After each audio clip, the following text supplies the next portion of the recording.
राहील मेरी दूसरी बीवी के पहले शौहर से था। जुड़वा बेटों की पैदाइश के वक्त कुछ ऐसी पेचीदगी पैदा हो गई कि मेरी पहली बीवी बच ना सकी। बच्चों की देखभाल के लिए अम्मा फौरी तौर पर खैरुन्निसा को ब्याह लाईं और यूं राहील भी हमारी ज़िंदगी में चला आया। पहले दिन अम्मा ने उसका तारुफ करवाते वक्त कहा, बेटा खैरुन्निसा बहुत अच्छी औरत है और दुखी भी है। तेरे घर और बच्चों को बहुत प्यार से संभाल लेगी। बस अपने बच्चों की खातिर तुझे उसके लड़के को भी घर में बर्दाश्त करना होगा। अब वो उस बदजात को भला कहाँ छोड़े। अम्मा की इस बात ने मेरे दिल में एक गिरह लगा दी। दिल के कोने में कीना पलने लगा। राहील बहुत तमीज़दार बच्चा था। एक चीज़ जो मैंने शिद्दत से नोट की कि मेरे सर्द रवैये के बावजूद वो मुझसे बहुत मोहब्बत करता और मेरे रवैये से उसे कोई फ़र्क नहीं पड़ता था। सुबह जब मैं नाश्ते के लिए खाने की मेज़ पर आता, राहील इंतहाई तमीज़ के साथ अस्सलामु अलैकुम अब्बाजान कहता और भागकर मेरे आगे अखबार रखता। मेरे दिल में लगी गिरह ढीली होती कि साथ ही आवाज़ आती, अरे बज़्ज़ात चल अपनी माँ से कह जल्दी नाश्ता लाए, मेरे बच्चे को देर हो रही है। वालेकुम सलाम के साथ राहील के सर पर प्यार देने के लिए उठता हाथ वहीं मेरी अपाहिज सोच के साथ लड़ता और शिकस्त खाकर ढेर हो जाता। खैरुन्निसा ने मेरे घर और बच्चों को अच्छी तरह से संभाल लिया था। वो बहुत साबिर औरत थी, कभी शिकवा ज़बान पर न लाती।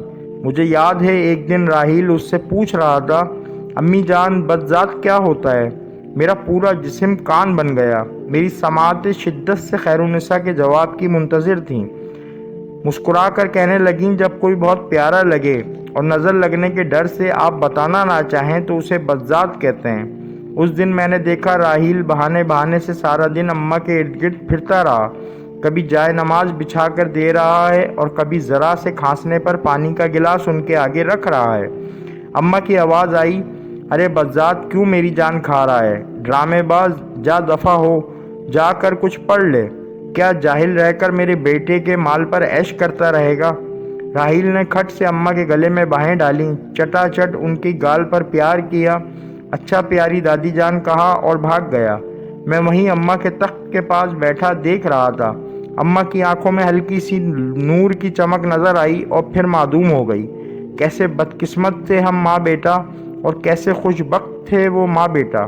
खैरुन्निसा ने बच्चे के दिल में नफ़रत की गिरह नहीं लगने दी थी और मेरी माँ मुझे ऊंचे लंबे मर्द पेशे के एतबार से वकील के दिल में किस आसानी के साथ गिरह लगाने में कामयाब हो गई थी। मुझे जूते जमा करने का बहुत शौक़ था।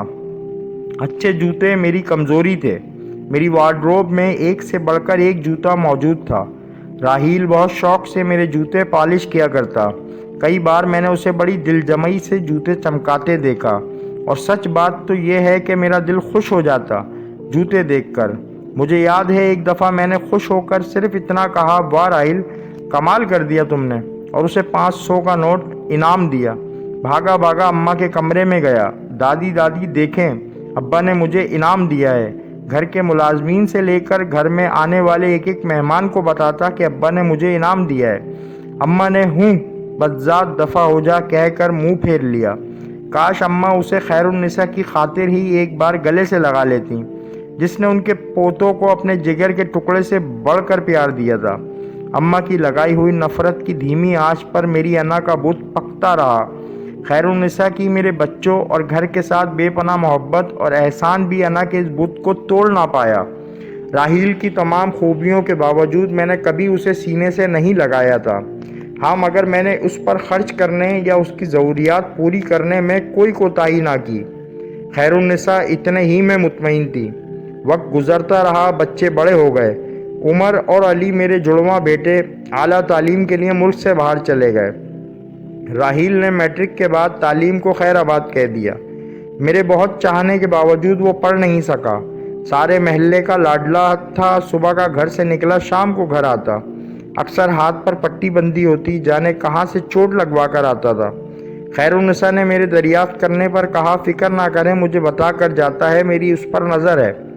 वक्त ने अम्मा को हमसे छीन लिया। आखिरी वक्त में राहील ने अम्मा की बहुत खिदमत की।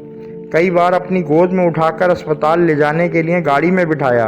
उनका कमज़ोर वजूद बाहों में भरकर कई रातें हैदर ने अस्पताल के बेड पर जाग कर गुजार दी।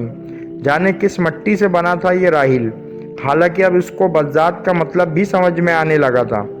مرتے سمے اماں کے ہاتھ راحیل کے آگے جڑے ہوئے تھے، جنہیں چوم کر اس نے اپنے ہاتھوں سے اماں کی آنکھیں بند کی اور میرے ساتھ انہیں لحد میں اتارا۔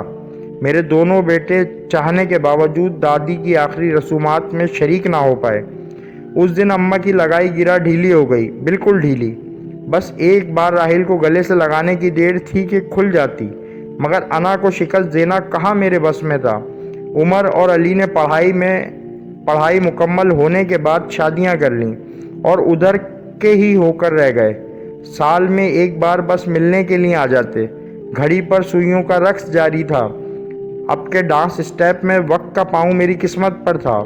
مجھے اپنی کارکردگی پر ایک بہت بڑا ایوارڈ ملنے والا تھا کہ مجھے فالج ہو گیا۔ چمکتے بوٹ پہننے والے پاؤں مفلوج ہو گئے۔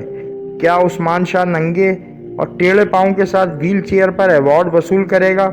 جس انا کے بت کو میں نہ توڑ پایا، اللہ نے اسے توڑ ڈالا تھا۔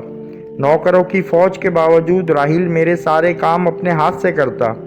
تقریب والے دن اس نے مجھے اپنے ہاتھوں سے بہترین لباس پہنا کر تیار کیا، جیسے کوئی باپ اپنے بچے کو اسکول کے پہلے دن کے لیے تیار کرتا ہو، اور پھر ایک انتہائی خوبصورت کالے چمڑے کے بوٹ میرے پاؤں میں پہنانے لگا، جو کہ اسپیشل میرے پاؤں کے لیے بنے تھے۔ مجھے جوتوں کی بہت پہچان تھی۔ جوتے کسی بہت مہنگی کمپنی پر آرڈر دے کر بنوائے گئے تھے۔ ایوارڈ کے لیے میری ویل چیئر چلانے کے لیے اسپیشل انتظام تھا، مگر راحیل خود میری ویل چیئر چلا کر اسٹیج پر لایا۔ ایوارڈ ملنے کے بعد میرے گال پر بوسہ دیا اور کہنے لگا، آئی ایم پراؤڈ آف یو بابا۔ میں کہنا چاہتا تھا، میں بہت بار راحیل سے کہنا چاہتا تھا، I am proud of you my son, مگر کبھی نہ کہہ سکا۔ وہ ایک بار پھر جیت گیا۔ یہ مائیں بہت ظالم ہوتی ہیں، ان کی لگائی گرہیں بہت سخت ہوتی ہیں، وقت کے ساتھ ڈھیلی تو پڑ جاتی ہیں مگر کھل نہیں پاتی۔ میرے کان میں اماں کی آواز آئی، بد ذات! آج شاید میری انا کا امتحان تھا۔ ایوارڈ کی تقریب کے بعد راحیل مجھے جوتوں کی ایک فیکٹری میں لے گیا۔ اندر داخل ہوتے ہی میں نے دیکھا ہر کوئی راحیل کو سلام صاحب کہہ رہا ہے، اور پھر راحیل مجھے ایک دفتر میں لے گیا جہاں ایک بہت خوبصورت بزرگ بیٹھے تھے۔ راحیل کو دیکھتے ہی اٹھ کر آئے، اس کے سر پر ہاتھ پھیرا اور کہنے لگے، مبارک ہو عثمان شاہ صاحب! اللہ کو کوئی تو آپ کی بات پسند آئی ہوگی جو اس نے آپ کو راحیل جیسا بیٹا دیا۔ یہ آپ کے بیٹے کی فیکٹری ہے۔ آپ کا بیٹا دنیا کا سب سے مشہور شو میکر ہے۔ مجھے یاد ہے ایک دفعہ میری پسند کے بہت مہنگے جوتے خراب ہو گئے تھے۔ جوتے اٹلی کے تھے اور واپس کمپنی میں بھیجنے میں بہت وقت لگتا۔ راحیل نے بڑے ماہر موچی بابا جی کو ڈھونڈ کر ان سے میرے جوتے مرمت کروائے۔ یہ وہی جوتے تھے جن پر خوش ہو کر میں نے اسے 500 کا نوٹ انعام میں دیا تھا۔ بابا جی کی مہارت دیکھتے ہوئے میرے شوق کی خاطر راحیل نے ان سے جوتے بنانے کا فن سیکھا، اور اب راحیل کے بنائے جوتے پوری دنیا میں مشہور تھے۔ یورپ سے عمرہ راحیل کو اپنے جوتے بنوانے کے لیے بلاتے، مگر وہ مجھے اور اپنی ماں کو چھوڑ کر کبھی نہیں گیا۔ بابا جی نے ساری کہانی سنائی۔ اس وقت راحیل کے پٹی بندے ہاتھ میری آنکھوں کے سامنے آتے رہے۔ اس کے ہاتھوں میں چبھنے والی سوئیاں میرے سارے جسم میں چھید کر گئیں۔ میرے جسم میں سوئیاں ہی سوئیاں چبھی تھیں۔ کون نکالے گا انہیں؟ کیا میری توبہ میرے زخم بھر پائے گی؟ گرہ کھل گئی تھی۔ انا کا بت ٹوٹ چکا تھا۔ میں نے راحیل کے سامنے ہاتھ جوڑ دیے، اس راحیل کے سامنے جسے اماں بدذات کہتی تھی۔ راحیل نے میرے آنسو صاف کیے، میرے قدموں میں بیٹھ گیا اور کہنے لگا، میرے سب دوستوں کے پاس ابو تھے۔ نانی مجھے اللہ سے دعا مانگنے کا کہتی، اور میں نے بہت بار اللہ سے دعا مانگی۔ آپ میری دعاؤں کا ثمر تھے، میرے اللہ کا انعام تھے۔ میں آپ سے محبت کیسے نہ کرتا؟ آپ مجھے بہت پیارے ہیں ابا۔ آپ کی نظر کرم 500 کا وہ ایک نوٹ، وہ میری زندگی کی کتاب کا سب سے بہترین نوٹ بن گیا، جس نے میری زندگی بدل ڈالی۔ میں اپنے ابا کا پسندیدہ بیٹا بننا چاہتا تھا، اور وہ بن گیا۔ وہ میرا سب سے پیارا بیٹا بن گیا۔ خیر النساء پاس بیٹھی رو رہی تھی، مگر اس کی پیشانی چمک رہی تھی۔ وہ راحیل کی ماں تھی۔ اس نے راحیل کو محبت کرنا سکھایا تھا۔ کاش میری ماں نے بھی مجھے محبت کرنا سکھایا ہوتا۔